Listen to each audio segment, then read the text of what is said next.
Allez, bon tu t'arrêtes courage. pas, hein.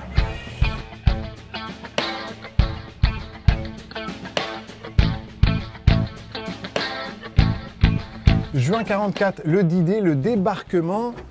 Et justement, pour fêter les 80 ans, on va vous proposer des petits sujets sur certains des véhicules les plus marquants liés à l'opération Overlord. Et on commence avec le plus connu d'entre tous, c'est la Jeep Willys. Salut Yves, là on a deux Jeeps, deux couleurs, donc deux versions différentes j'imagine, mais il y en a eu une multitude de Jeeps différentes finalement. Exactement. Alors en fait, si tu veux remonter dans l'histoire de la Jeep, la Seconde Guerre a commencé. En fait, ils ont demandé un véhicule léger, 4 roues motrices pour transporter les soldats. Et du coup, ils ont fait un appel d'offres et c'est Bantam qui a obtenu la fabrication de la première Jeep. Avec cette voiture donc. Avec cette Ils voiture. avaient créé ça, Bantam. Exactement. En fait, Bantam a créé la première Jeep. Et du coup, l'armée américaine trouvait que c'était le véhicule le plus adapté à leurs soldats. Il y a eu la première Jeep comme ça, 4 roues motrices, qui a été inventée. Ce qui se passe, c'est qu'ils se sont vite aperçus en 1941 que Bantam n'arriverait pas à fournir suffisamment de Jeep pour l'armée américaine. Parce qu'ils ne s'attendaient pas à autant de commandes, quoi. Et du coup, Bantam a perdu le marché. Et c'est Willys, qui avait des grosses usines de voitures aux États-Unis à l'époque, qui s'est lancé dans la fabrication de la Jeep Willys. Par contre, Bantam, en compensation, ils leur ont fait fabriquer toutes les remorques. C'était une maigre C'était frustration. frustrant. Oui, Mais voilà. il y en avait beaucoup des remorques fabriquées au moins. Bah, il y a eu 640 000 Jeeps de fabriqués sur la totalité, parce qu'après... Des Jeep Willys, entre guillemets, qui ont été produites par Ford. Oui, parce qu'encore une fois, à l'inverse de Bantam, Willys, on leur demandait toujours plus, et du coup, à un moment donné, Ford s'est mis à fabriquer de la Jeep pareil que la Willys. On trouvait exactement les mêmes pièces détachées sur la Ford Donc que sur le la même Willys. moteur aussi. Le même moteur, tout est identique, sauf la traverse avant sur le châssis était carrée chez Ford, alors que la Willys est ronde. Donc c'est la distinction qu'on peut faire facilement entre une Jeep Willys et une Jeep Ford, et c'était par rapport à la traverse carrée. Et tu sais pourquoi on appelle ça une Jeep? Parce qu'à la base, les Jeeps ne s'appelaient pas Jeep, c'était Willys ou Ford. En fait, chez Ford, elles avaient le nom de Jeep GPW pour General Purpose Willys. Et en fait, le GP de GPW, en anglais, ça se dit JP. Et en fait, les Américains, les soldats, disaient facilement JP pour la Willys ou pour la Ford. Et en même temps, à l'époque, alors ça, il y a des gars qui disent que c'est vrai, d'autres qui disent que c'est pas vrai, mais pendant la Seconde Guerre mondiale, Popeye était une bande dessinée très connue des Américains, et le chien de Popeye s'appelait JP aussi. Et donc c'est un amalgame de quelques mots comme ça qui ont fait que la Jeep s'est appelée Jeep et qu'aujourd'hui la marque Jeep existe encore. Alors qu'à l'origine c'était Willys et Ford, c'était pas du tout la marque Jeep. Aujourd'hui on sait plus ce que c'est que Willys, en revanche la marque Jeep, on la connaît bien. D'accord. Pourquoi celle-ci est bleue? Alors sur celle-là, on a une Jeep alors française d'une part, parce que après dans les années 50, quand la guerre était finie, Général de Gaulle, on n'avait pas de véhicule en France adapté pour les soldats, et du coup on est les seuls dans le monde à avoir racheté la licence Willys. Donc du coup, il y a eu la M201 Hotchkiss qui a été fabriquée en banlieue parisienne. C'était la copie conforme de la Willys et de la Ford. Toutes les pièces de l'une vont sur l'autre. La différence sur celle-ci, c'est que d'une part, le numéro de série est d'après-guerre. Alors beaucoup de gars disent, moi j'ai une vraie Willys, mais si tu regardes bien le numéro de série, tu peux tomber sur un modèle fabriqué après 1945.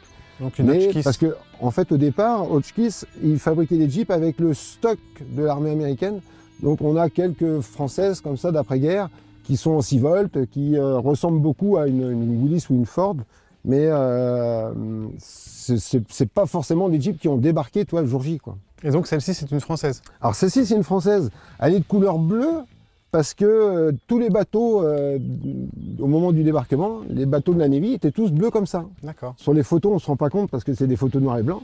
Mais les bateaux de la Navy étaient tous gris-bleu comme ça. Et j'ai vu que le châssis était vert, comme celui de l'autre. Bah oui, parce qu'en fait, à l'origine, les châssis étaient tous kaki quand ils sortaient d'usine, mais en fonction des endroits où ils ont été dans le monde, pour la Navy, on les repeignait en bleu, donc c'était la carrosserie extérieure qui était repeinte en bleu. Quand ils ont fait le sable, quand ils ont été dans le désert en Afrique, dans l'Africa Corps au début de la Seconde Guerre mondiale, elles étaient couleur sable, donc il y a eu plusieurs versions de couleurs. Il y a eu des versions camouflées pour les Anglais. Mais en tout cas, le châssis était toujours vert donc. En général, les châssis étaient toujours verts. J'ai vu que sur celle-ci à côté, il y avait de quoi cacher les phares encore. Là encore, c'est pour de la discrétion. Oui, exactement. Tu vois, aujourd'hui, on a du soleil.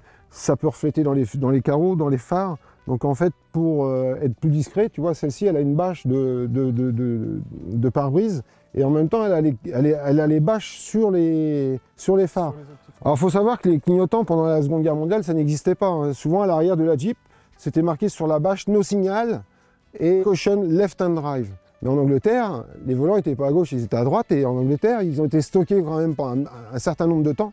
Donc du coup, l'armée américaine avait décidé de taguer tous les véhicules avec le logo Left Hand Drive et No Signal. Donc celles-ci, elles ont des clignotants parce que pour rouler, c'est plus facile d'avoir des clignotants sur nos routes d'aujourd'hui.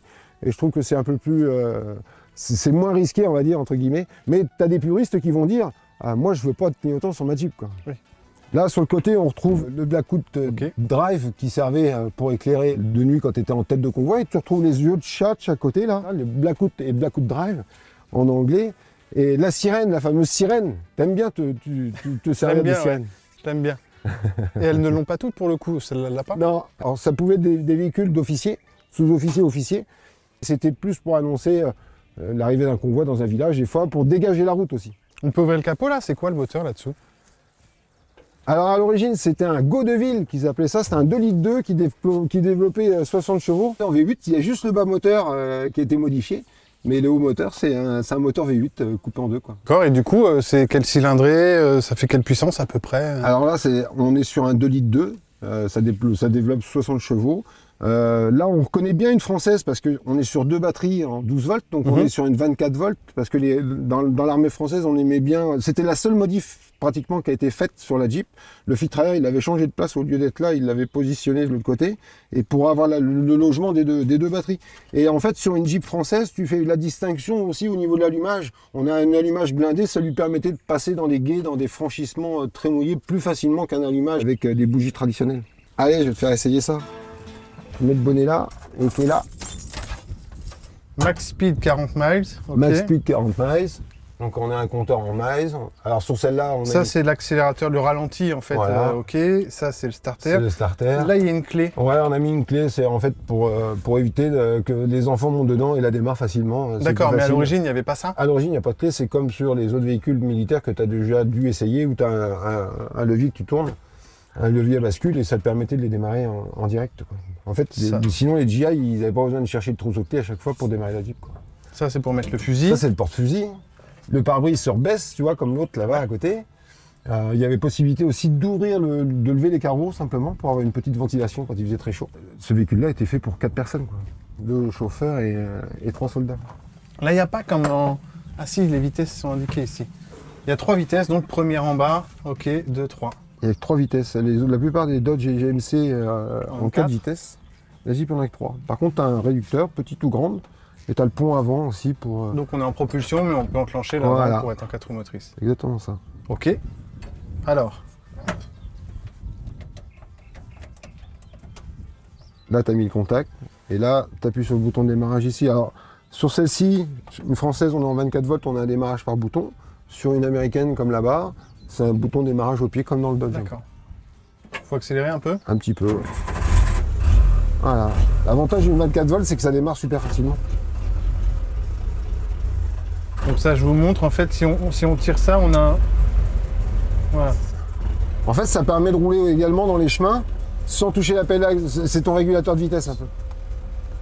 D'ailleurs, c'est un bouton champignon à côté de la pédale d'accélérateur. Ouais. Là. En fait, quand tu étais dans les chemins, pour éviter que ton pied fasse ça par les secousses, tu mets le pied sur les deux en même temps. D'accord. Ça te permet de caler ton accélérateur. Ok, en fait. Ok. C'est des petits trucs qu'ils avaient inventés comme ça. Là, pareil, hein, on a des moteurs essuie-glaces électriques. L'armée française avait monté des essuie-glaces électriques, alors que les Willys et les Ford, bien souvent, elles avaient des essuie-glaces à dépression. Alors là, c'est facile à conduire à côté des autres. Ah bah là, c'est super simple en fait.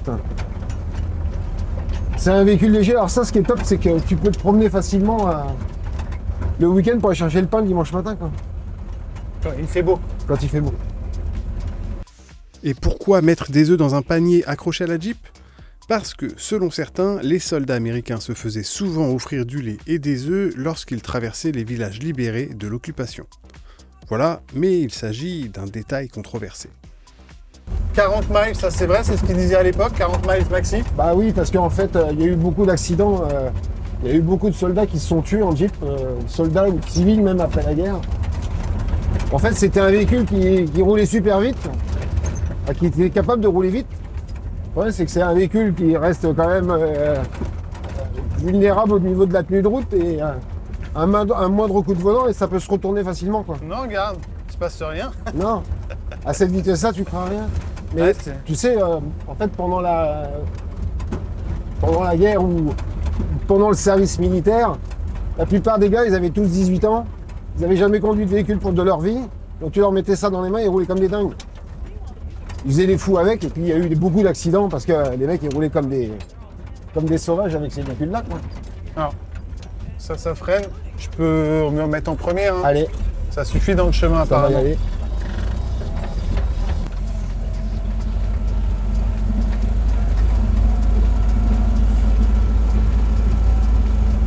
Cet autocollant là servait de checklist, en fait, pour savoir où en étaient les niveaux, et ainsi de suite. D'accord. Souvent, tu avais un mec qui entretenait le véhicule et qui cochait ce qui avait été fait, ce qui n'avait pas été fait. Ça pouvait servir à ça, ça pouvait servir à plusieurs choses. Ça donnait des indications sur l'état du véhicule et puis le moment où ils avaient été entretenus.